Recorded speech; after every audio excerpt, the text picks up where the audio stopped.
Sweet. And Link, you got that? Thank you. My name is, where's the click? My name is Hoa Chung Aldous, and everybody's thing is Hoa is H-O-A, but people think it's W-A, that is awesome, because that's how you pronounce it, that Hoa. And a lot of people, how do you say when you see H-O-A? I can hear worse one. Some people call me whore. So my husband, every time we travel, people say that, and one day that he say, the lady come out and say, who?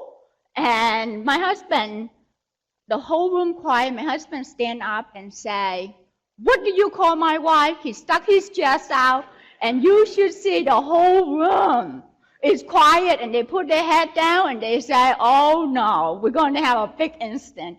But it said, wow. So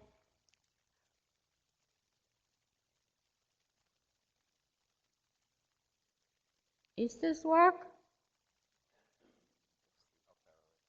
That's what I did. Okay. Just remember, just think of yourself as when you were 8. Put yourself in when you're 8 years old. Or you have children right now, is 8 years old. And with me, when I was 8 years old, that I was born in Vietnam, which is South Vietnam, and they call it Châu Đốc, Kiên Giang, Vietnam. And I live off the Mekong River. Just remember my story from now, the Mekong River, and later on you can connect it. And 8 years old, I have to learn how to start a raw fire, which is from the scratch. Can you imagine 8 years old that your brother give you a match and some wood, you start your own fire? And when I start achieve that, and he say, well, what? You have to make a pot of rice. And it's hard enough that most of us that have cook a pot of rice now, instant cook, you just put a cup of rice in there, a cup of water and whatever, and it just cook and ready to eat, right? The instant, the way that you cook the old day, you have to let it boil, you take the wood out and let the ash, the coal, you have to turn the pot. When you leave, the rice get burned. So it's a science in cooking rice in the raw fire. So can you imagine 8 years old, you learn how to do that so you can help to feed your family. So my parents have by that time they have 6 kids. 6 kids. And my mom used to own a wholesale seafood. And in the morning, it's 2 o'clock in the morning, she had to order boat come in. This is the river, fresh fish.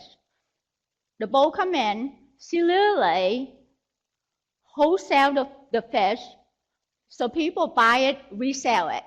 And she have a really awesome business.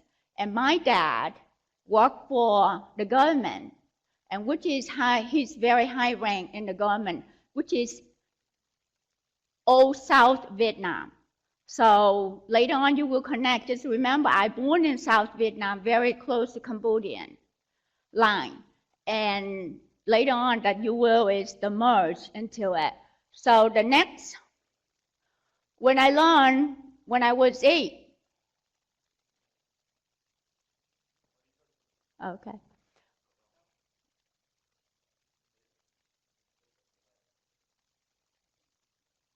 Okay, take. That is my picture that was in the camp picture when I was 15 years old. And it's, you have to see that is usually that, here I use it. I know. So do we have another? Oh. It's okay. So I born and raised, and then it's when my family, it keep going back.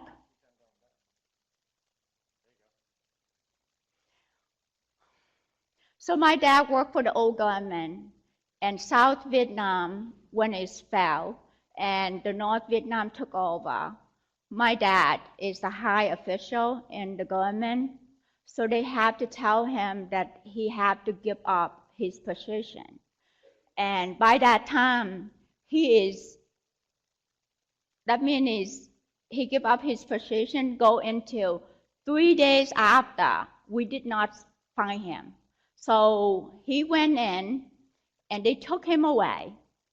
And my mom had 6 kids by that time, and have a business to take care of. And we haven't seen him for 3 days.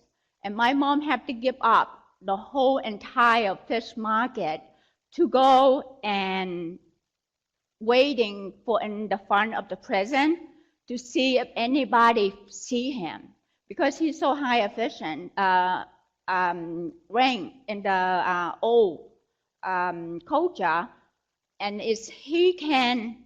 So we hold my brother up, which is he's really young, to look over the fan to find that if they can see my father. And then my mom cooked the rice, and they write a letter to see that if anybody in prison that find my dad is Chung, that see him in there. And a week later, somebody say, yes, he's in the dark room. So they put him in the dark room. We did not know what happened to him. So my mom went and got like all fish and lobster, seafood, and give it to the official. So hoping that they keep my dad in town, in prison in town. So eventually that my mom lost the fish market, lost the fish retail, the wholesale, because every morning that she had to go there and looking for my dad. And my dad had to be in prison for what they call re-education camp. So for 12 months, when he come out, we start getting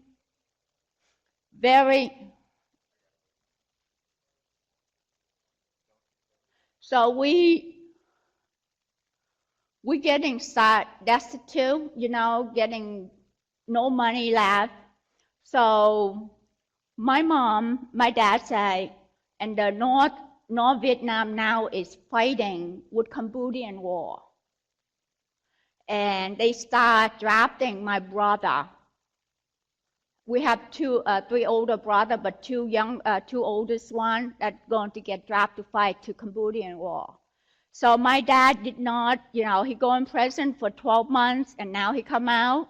He don't want to lose his son. So that's how our journey start. And it's easy for my family. Can you hear me? So easy for my family that my mom and dad that would be stay in Vietnam, have the same culture, the same language, nothing changed. Life is much easier for them.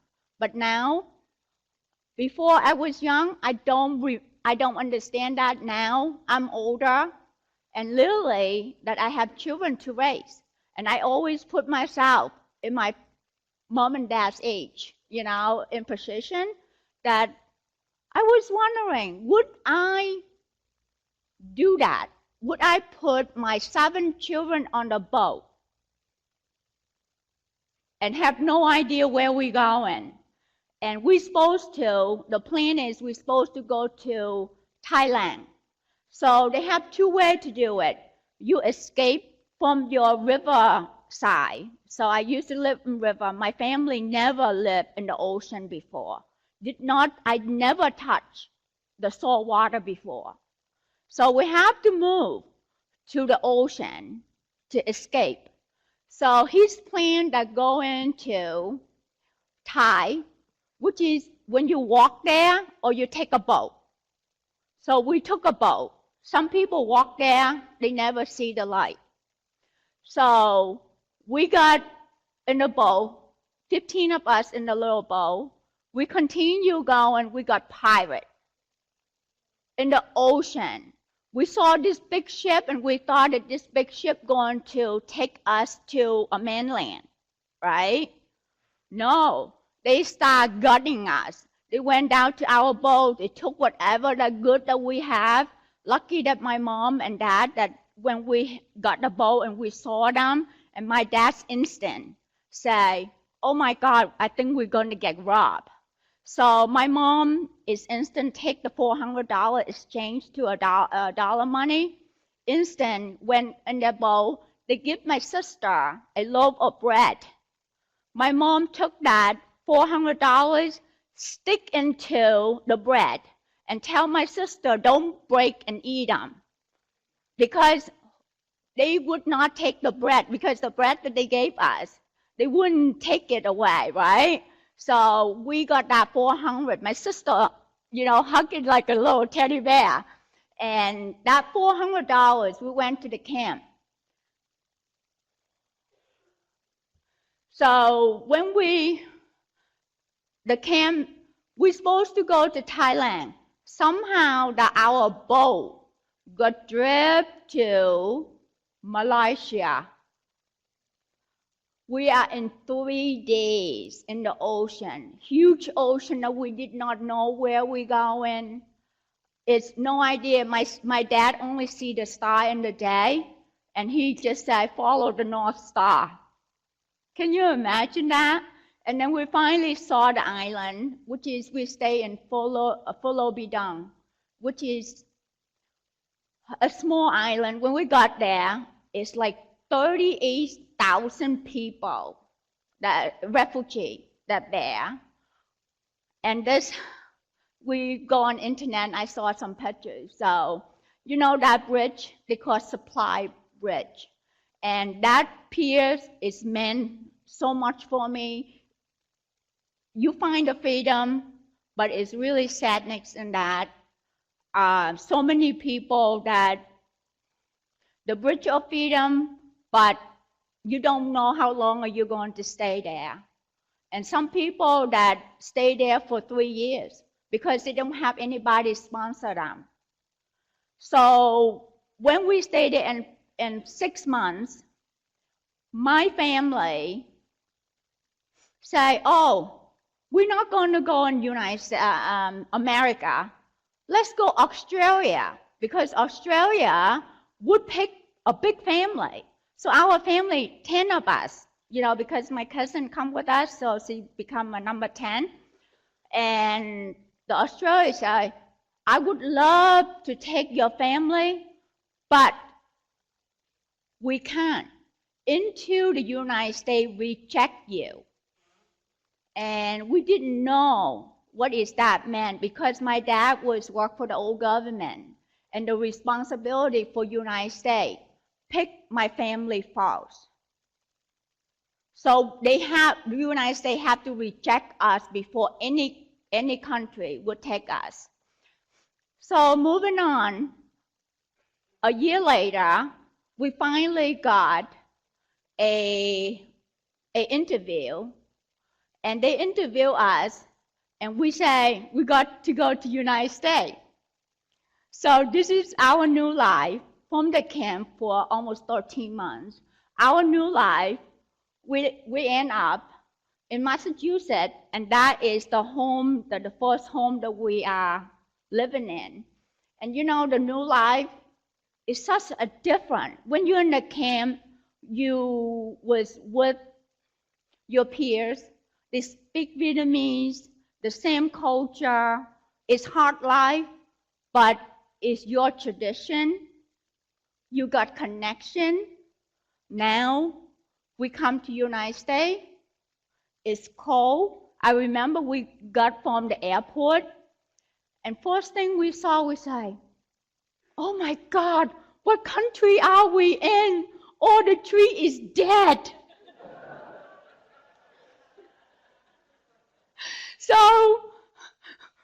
So we like, and we couldn't speak English, and we all in the bus, and we're like, "What is this? It's cold." So we get to the airport, right? They give us a bin of coat, winter coat, and we're like, "What is this? Who wearing this?" You know, we're on the short sleeve, you know, the light clothes. Here you have to wear a coat with a hood, and it's not warm enough. We come out, this is March. This is only March. And we come and we open the door, and the wind just blow us right in. And we're like, what country are we in? So that's the difference. You know, your life give you on different way, and you have to embrace it. You have to do what the best you can. So my family go into this home. We figured out, I never see the high chair before because my sister was 3 years old. So they have high chair for us. And I would love to say thank you to the church sponsor us, because it's take a big church to sponsor 10 people. And it takes the whole, like a whole army for our family. The doctor, people going on. So you embrace the life that we have, and it's also, you have to. So now I have to experience myself as the two culture. We have to tie together is either I'm going to be comfortable in my culture, or I am going to be exploring American culture. So responsibility for me, that is when I met Tom, I have arranged marriage. I don't know how many of you that in 1980, can you imagine you have arranged marriage? Yes. Some of you is connected, you know. So I have to choose what is important, and I choose not the comfortable way to do it, the old tradition. I want to be my own tradition. I want to have my own path. And Tom, well, is there anybody know this is my husband, Tom? Can you stand up? Tom Aldous. And we met. So it's every risk that I take when I fall in love with Tom, that means is my family disown me. And I can see it that my family want what is good for me. They are in their Vietnamese tradition. They want their daughter to have what they cannot have. So they arranged this marriage that this guy have business, money, everything for me. Tom graduated from college, did not have anything, and he was in debt. So I didn't know that I'm married with a person in debt. So now it's live. It's only 20 minutes. We don't have that much time. So I hope that you are like in consideration. So what you do is, I feel that is the culture is like business. What you doing? Learn as much as you can, and over the year that I help Tom. Tom is leading, but it's always everybody needs somebody have a right hand. And all of you have somebody that help you to go through whatever it is. Learn as much as everything that you can. Don't let yourself get behind and take that risk. Blaze your own trail. Be confident and bring in everything that you can. The family, your family is good. It makes your job much better. And I always say is follow with your instinct. Your instinct is always tell you that whatever you do is you have to listen to that, and when you listen to that and you follow that, and guarantee you everything will be awesome. And thank you very much. And anybody have any question? And thank you for the virtual audience. Anybody have question for me? Okay. And I wish that I have more time. I wish I had more time. Please let Jack know.